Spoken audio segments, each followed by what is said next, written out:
deep namaskar with my respects to all.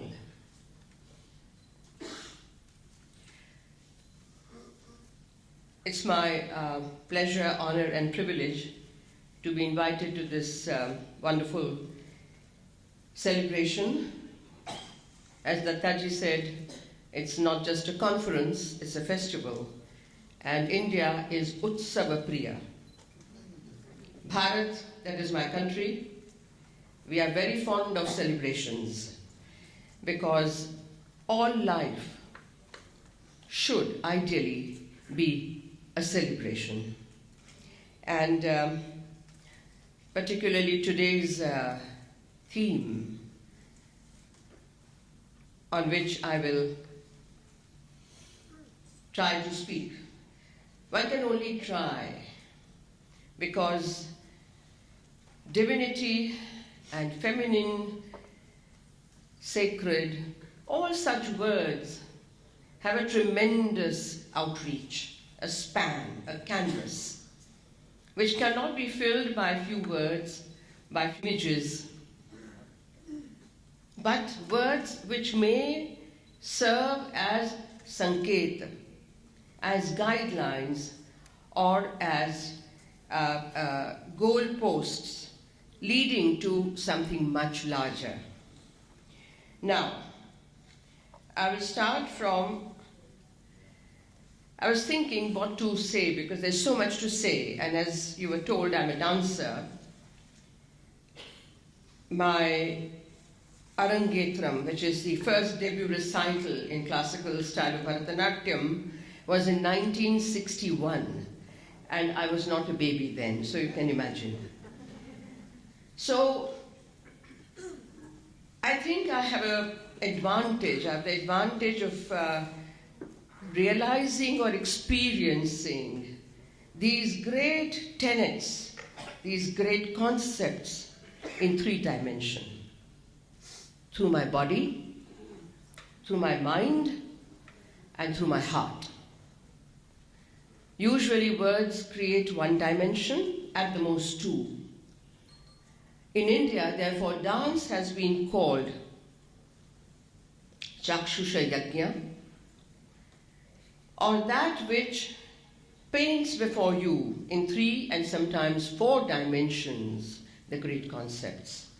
Today, I begin with the very beginning. May I read out?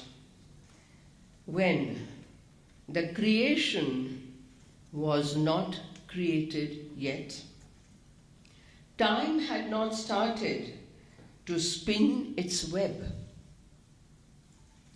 The unmanifest Shakti, darker than Kajal, the coal, and maybe we can imagine the dark hole in space, which it is said sucks in light, galaxies, solar systems, Milky Ways, and nobody knows how and where, in which space and universe they are spewed out.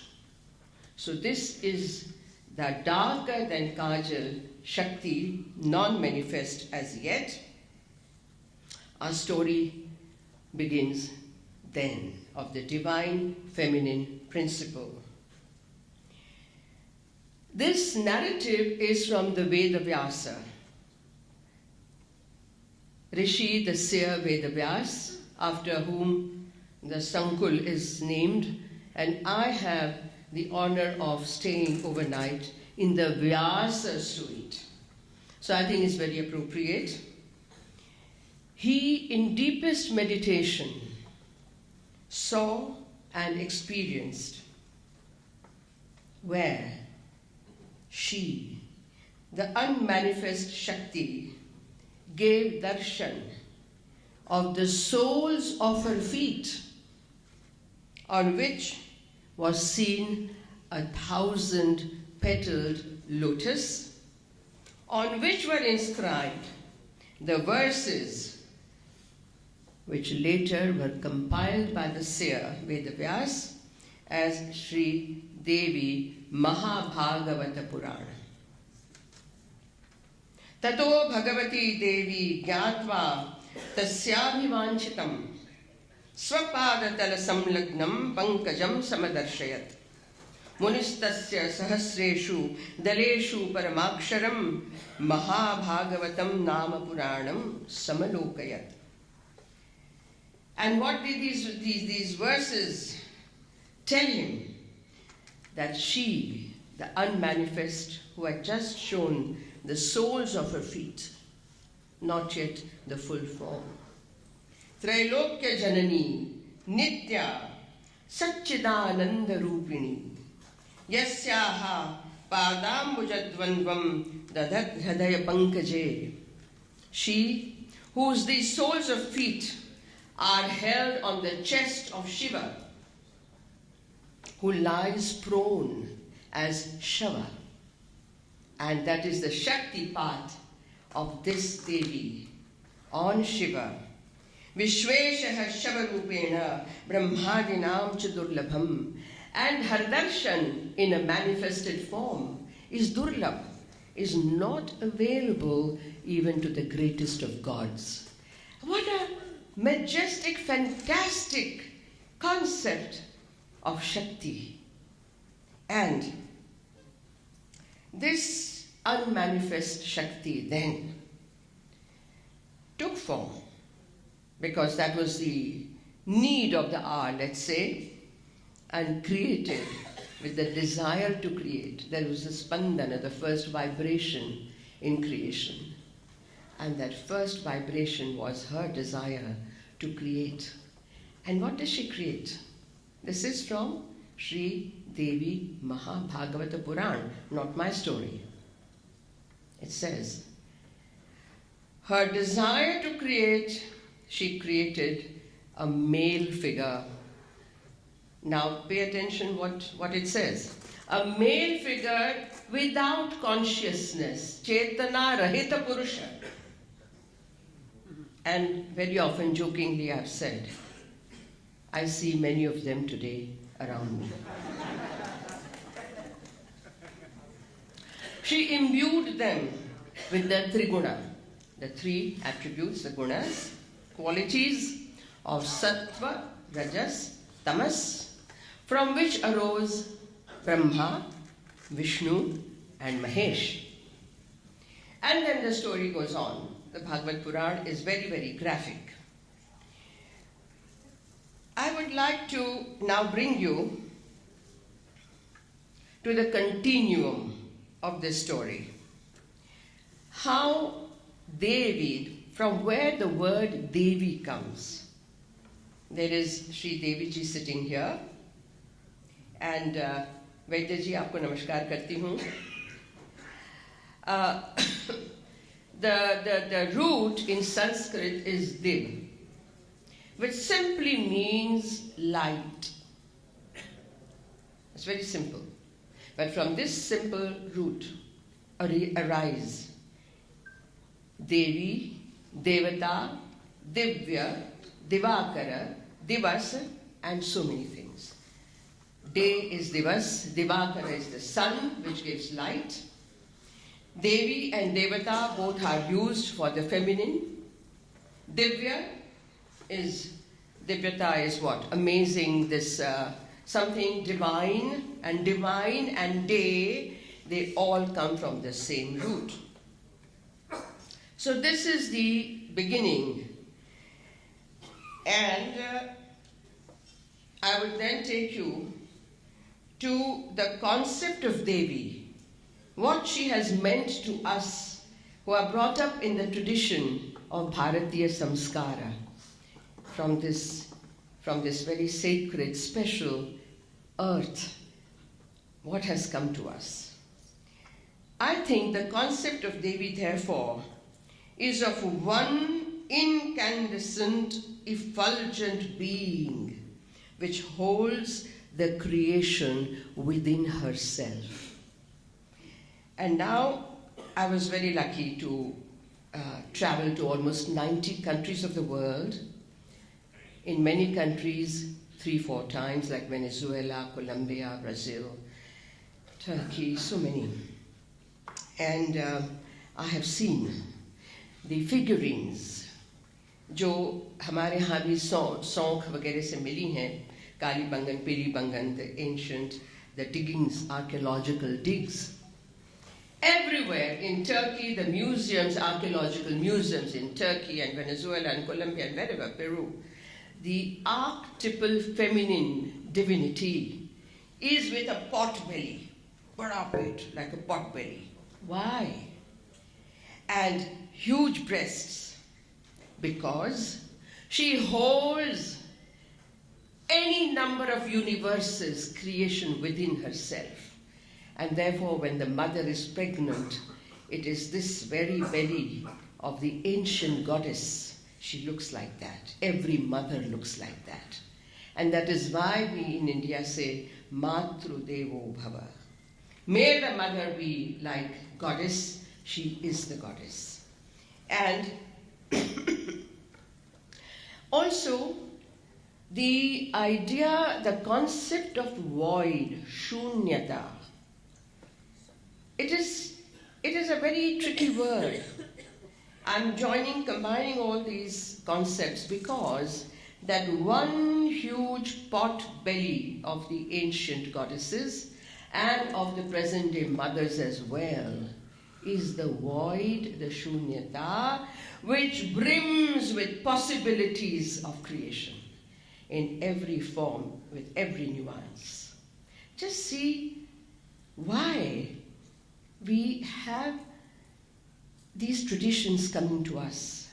And when we hear of the rape, molestation, murder, torture of women, it is beyond imagination, beyond tolerance.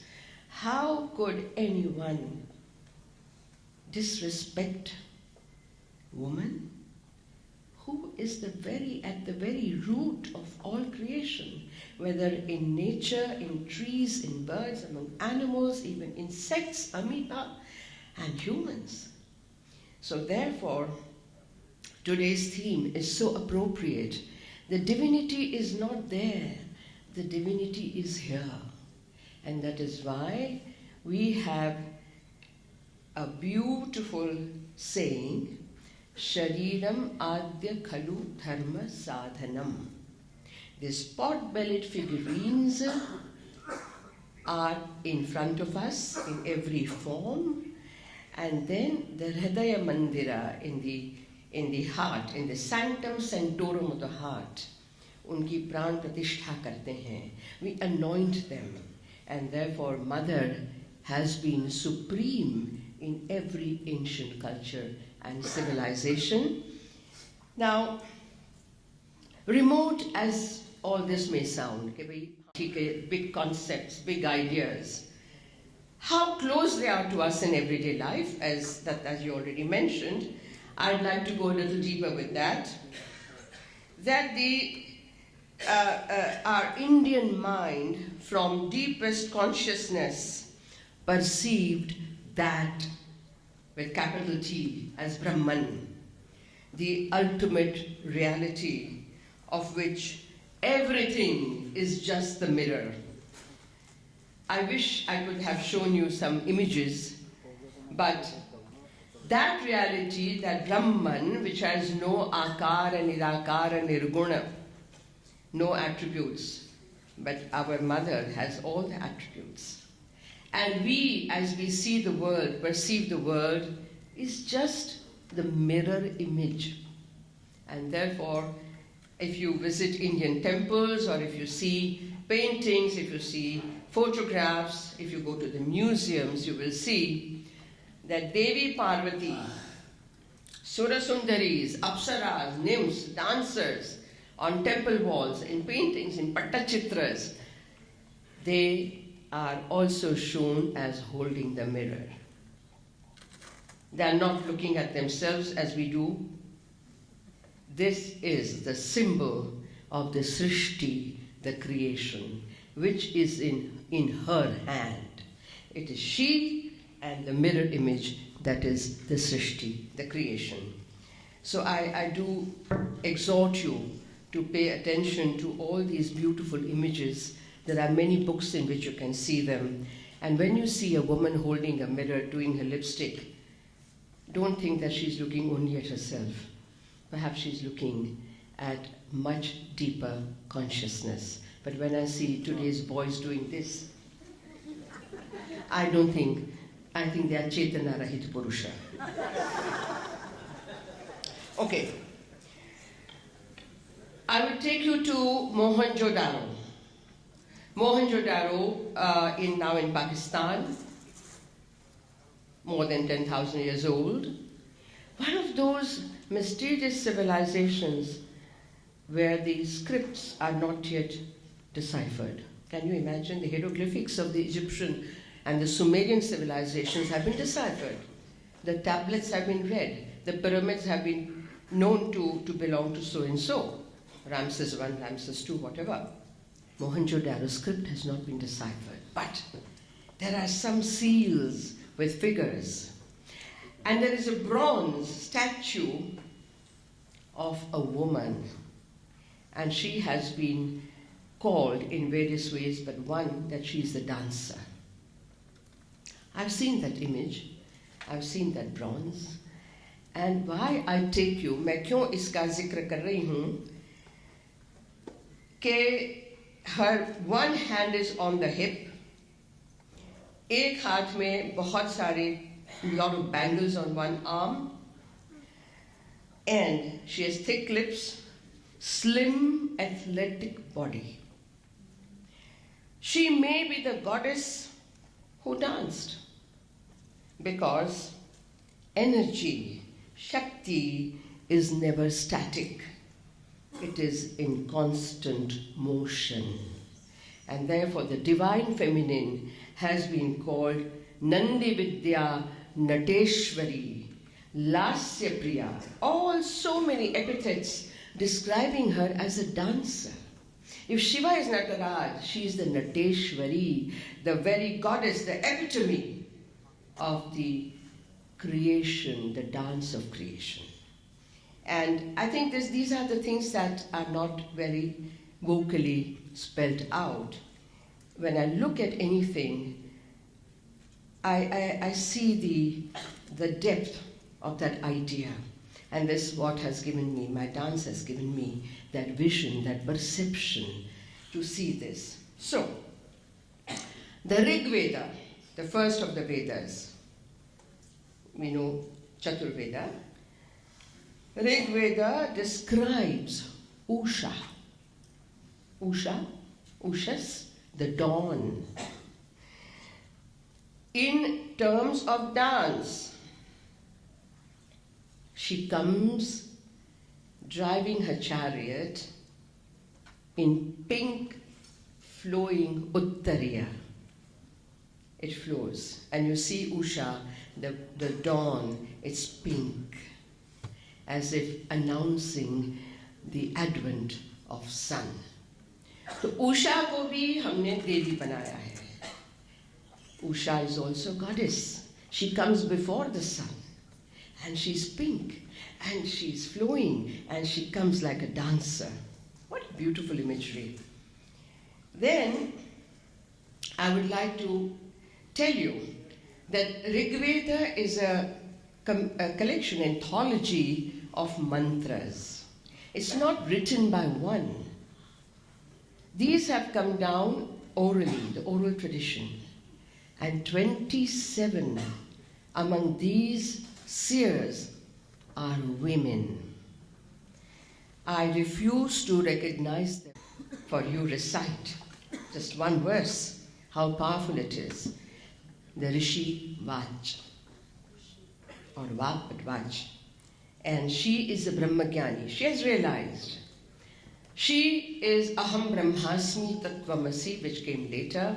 She has realized the ultimate reality, and therefore she is Devi, because she says, Aham Rashtri Sangamani Vasunam Chikitushi Prathama Yajnyanam Tamma Deva Radadhu Purutra Bhuristhatram Bhurya Veshayantim Aham Rudraya Dhanuratanomi Brahmat Vishesharave Hantava U Aham Janaya Samadam Kranomyaham Dyava Prithivi Avivesha.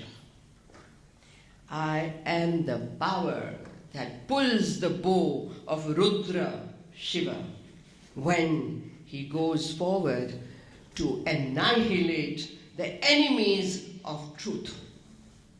I am the power. Without me, he will not be able to pull. I am the power that stretches between earth and sky. I am the one who gives all the prosperities. I am the one who is worshipped first among all the devas at the time of Yajna. Who can say that? Only those who have realized, who are one, they are not separate, and this is Vaj.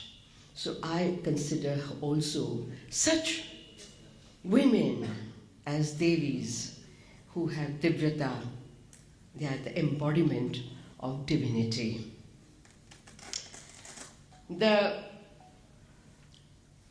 feminine principle as the force behind creation, or the force that creates, was recognized in most ancient cultures. I went to Dublin, Ireland, and in the museum I saw their ancient goddess, the Celtic goddess, Sheila na Gig. The Sumerian goddess, Isis, Ishtar, they are all goddesses, Durga. And I think I'm told, and I saw the image of the Sumerian goddess with the lion, and I heard from scholars that our own Ashtabhuja Durga, astride the lion, riding the lion, has deep connections with Sumeria as well. So the goddesses, the Shakti is everywhere, and fecundity, fertility, and nourishing power is constant everywhere. I was thinking of the belly dance in Egypt. Now it might have become a kind of entertainment, but what is the belly dance? Belly is the seat of creation, Navi. And it is the dance, the circulatory movements are the movements of the earth. And that is the dance which creates, which gives fecundity. Phaldrup hota hai, phaldrup hoti hai zameen, dharti. Our own Gujarati Garba, you saw the Garba, the circular dance. But Garba is the apabhramsha of Garbha, the womb from which creation comes. And therefore the proper Garba at Navaratri, the 9 days of Devi, are celebrated with a perforated pot, a earthen pot, mitti ka ghada, perforated, with the light inside, the Chetana. This Chetana is in the Garbha, and that is the Garbha, the Garba, which is established ritually. And it's not just the women, the men also dance in Gujarat and Saurashtra. And you see most of our folk dances are circular. So many things have come together in dance and music and paintings and weaving. All the philosophical, anthropological, archaeological concepts are made real, even today, especially in our country. In India, we should be proud of it. He has already mentioned, but I would like to take you a little forward. The most ancient river in India is Saraswati. She is celebrated as a goddess, of course. But the Rig Veda does not mention Ganga, the Ganges. The Rig Veda mentions Saraswati, the perennial river of knowledge. The perennial river of knowledge which never dries up, which may have gone underground as today, but the flow is continuous. हमें ये सोचना पड़ेगा, why Saraswati has gone underground. It is very symbolic. In the days of social media and mobile phone and computer, where is knowledge? There is only information. There is no knowledge. So I would like to share with you in a lighter moment the Sanskrit shlok that we all learned, most of us learned as children. When you get up in the morning, you first do namaskar. Whoever is there, not there, you get up, do namaskar, rub your hands and look at your own palm. And then, Karagre Vasate Lakshmi. At the tips of my finger is Goddess Lakshmi. Karamule Saraswati. Saraswati at the base of my palm. Karamadhye tu Govindam. Govinda, Govinda. Go is knowledge, tejas, light, incandescence, effulgence. Here in the center. Prabhate Karadarshanam. And therefore get up in the morning and look at your own palm and recite the shlok and imagine the divinities right there. Now today, Karagre Vasati Mobilam, Karamule WhatsAppam, Karamadhyetu, tell me what? Whatever you're doing, Instagramam, computeram, whatever. Prabhate Karadarshanam. First thing, pick up your mobile. So that is where we have come to, and therefore Goddess Saraswati, the river Saraswati, has gone underground. I'd like to believe that. She will emerge again, thank God. Ya kundendu tushar haradhavala, we all heard that shlok, it's very beautiful. The thing to understand, which are the adjectives used for Saraswati? Tushar hara dhavala. She is dhaval, dhaval. You see, in English you have one word, white, or you have fair. We have several synonyms in Sanskrit. So she who is like the garland, as if wearing the garland of dewdrops, tushar, kunda, the white flower, indu, the translucent moon. Can you imagine the color of that garland? As if she is wearing that. Ya Shubhra Vastravrata. Shubhra is clean, washed, brilliant. She is wearing those clothes. Ya Veena Varadanda Manditakara. Her hands are beautiful, holding the Veena, the ancient instrument, but which signify the music of the spheres. Ahata and Anahata. That which you can hear with the human ears, and those which you can hear only in the deepest meditation. Ya Veena Varadanda Manditakara, Ya Shveta Padmasana, seated on a white lotus. White is the color of Pavitrata, Shuchita, and of Tejas. She's seated on a white lotus. And then Ya Brahma Achyuta Shankara Prabhadibhir Devi Sadavandita. She is of course worshipped by all the devas who need that knowledge. They need pragya, they need buddhi, they need kala.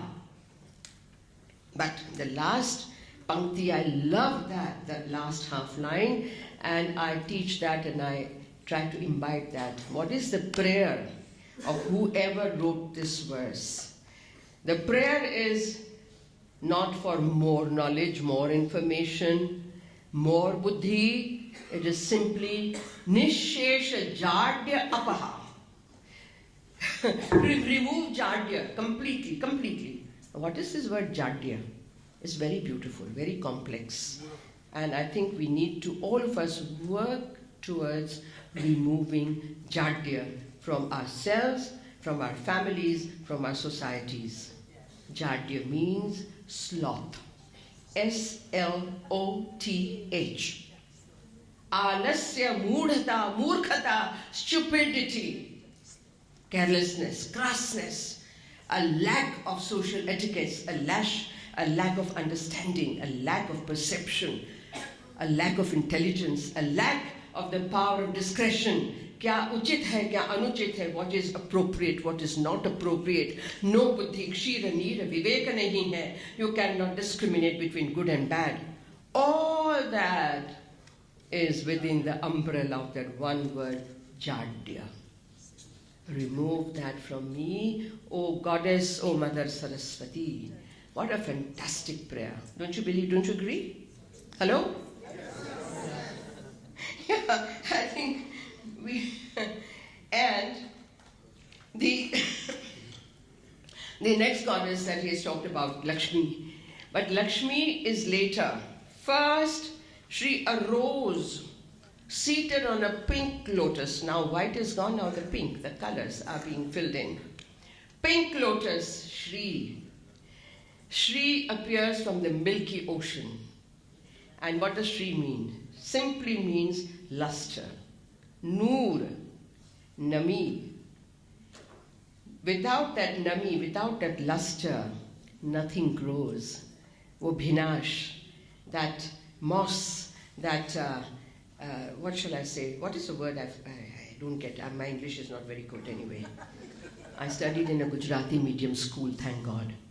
So, luster, that which makes everything fecund and fertile, that is Shri. We often say, no, we look at people and say, Shri Heen, Shri Vihin, there is no luster on the face. Noor nahi hai. Its face is like that, like a bulb that is gone. And the lustrous face is like that. So Shri is that.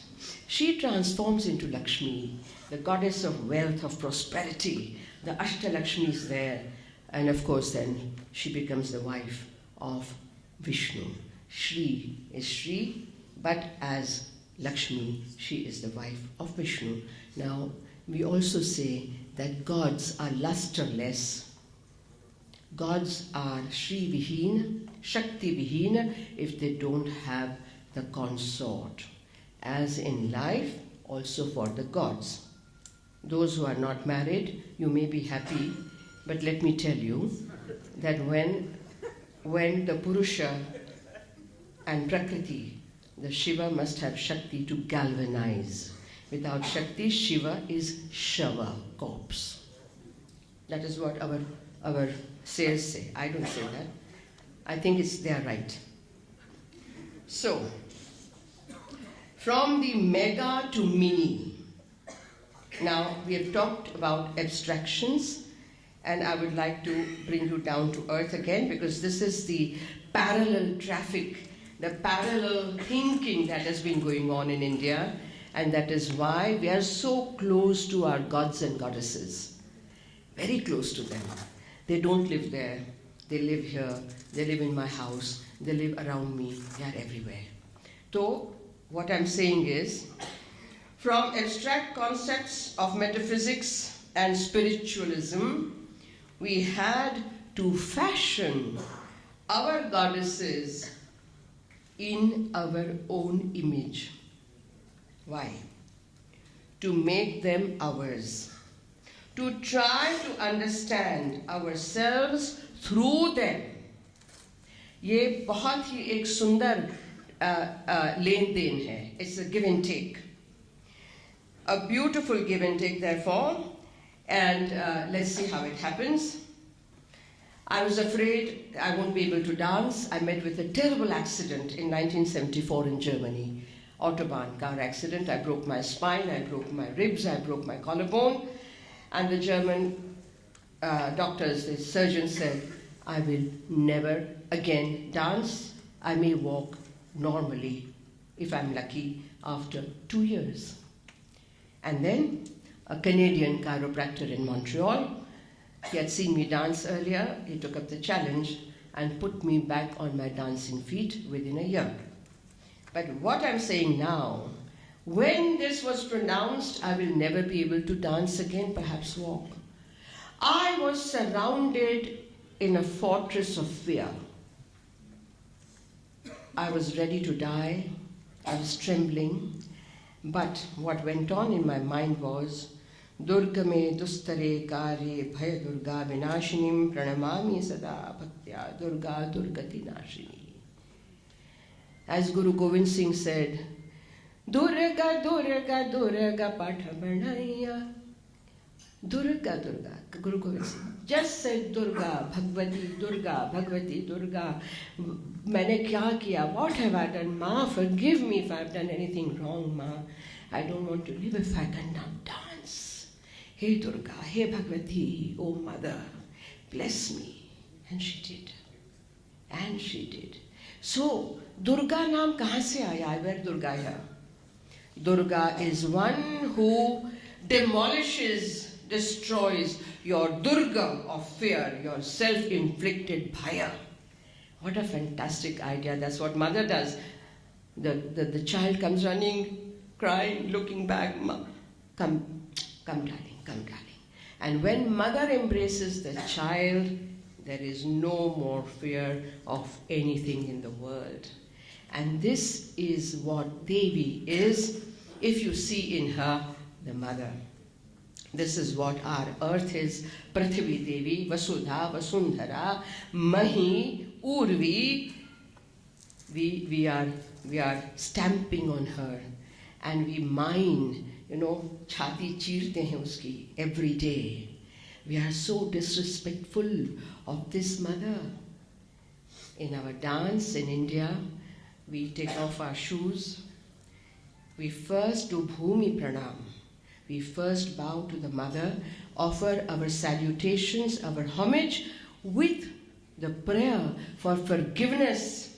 Because now I am going to jump and stamp on you. Ma, please forgive me. That is how we begin. So, Goddess Shakti in so many forms, and from mega to mini. I would now like to quickly bring you to Parvati. We did Saraswati, we did Lakshmi, there is Parvati, we did Durga. And Parvati is Shiva's beloved. We say she sits with him ever, forever, as on the left side of Shiva. For those Indians who are familiar with this image of Ardha Narishwar, are you familiar? Shiva, right half, Devi, left half. Dattaji, I have now started loudly proclaiming this as the form of Shakti, not only of Shiva. Now, this is a very subtle difference. I want you to understand that. When we talk of the divinity, the divine feminine, we must also understand, as I said earlier, nuances created by terminologies. Terminologies are very important. So, he who has given his left half to her, and it is counted among Shiva's many forms. And I say, if they are equal half, I shall count that image, that concept, as among the forms of Devi, who has given her right half to Shiva. So, then it will become Ardha Nara Ishwari. Not Ardha Narishwara, Ardha Nara Ishwari. Yeah, and I've been labeled feminist. Kya karega? We can't do without labels these days. Anyway, so I was told, are you a Marxist? No. Are you economist? No. Are you scientist? No. Educationist? No. I'm an artist. Parvati is the ideal homemaker. She's the mother of Ganesh, Kartikeya. Shiva can't live without her. And therefore, at the time of Hindu marriages, the ideal of Parvati Shiva's love is given as example, and the blessings are always given. May you always be the beloved of your husband. I would like to add, the Pandits should start saying now, may you be the loved one of your wife. Yes. He's one enlightened man there.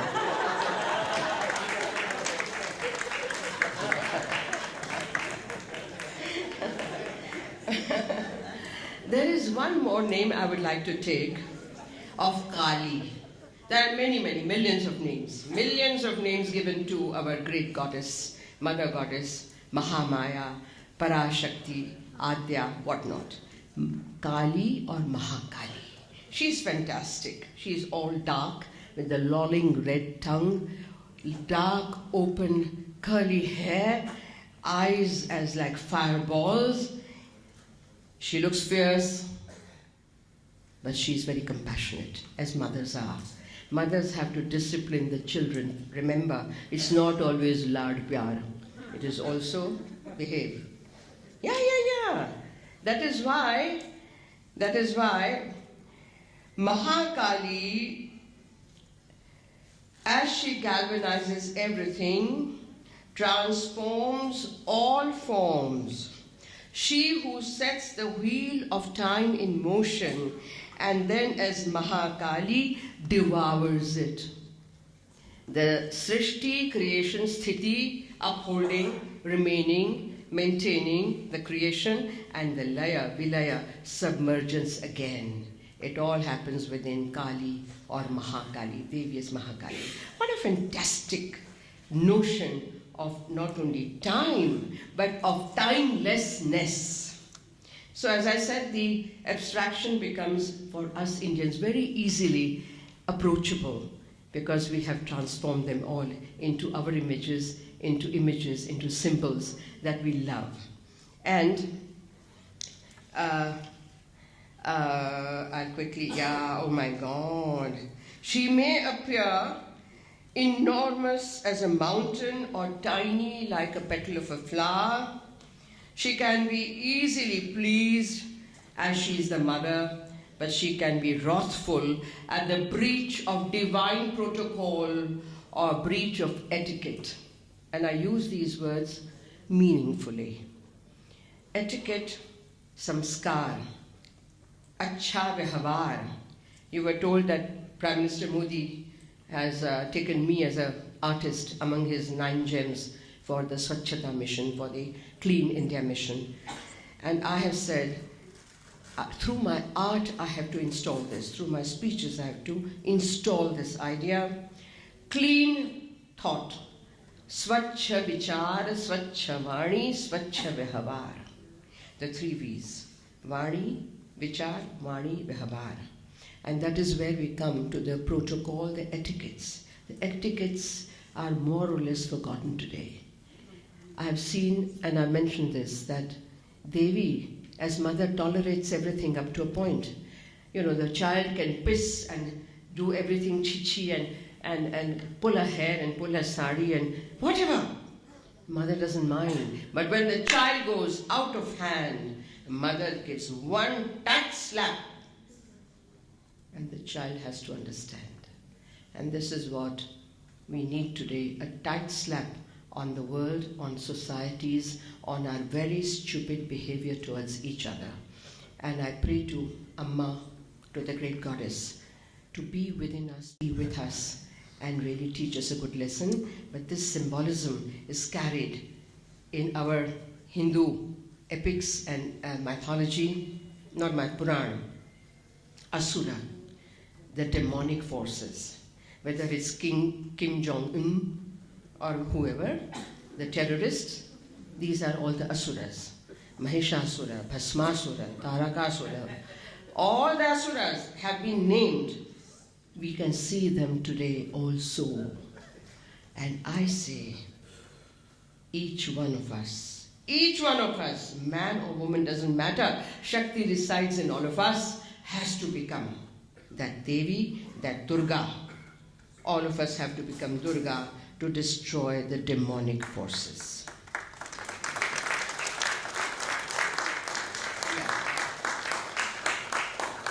Yeah, okay, running out of time. I knew that because when I start talking on her, I just go berserk.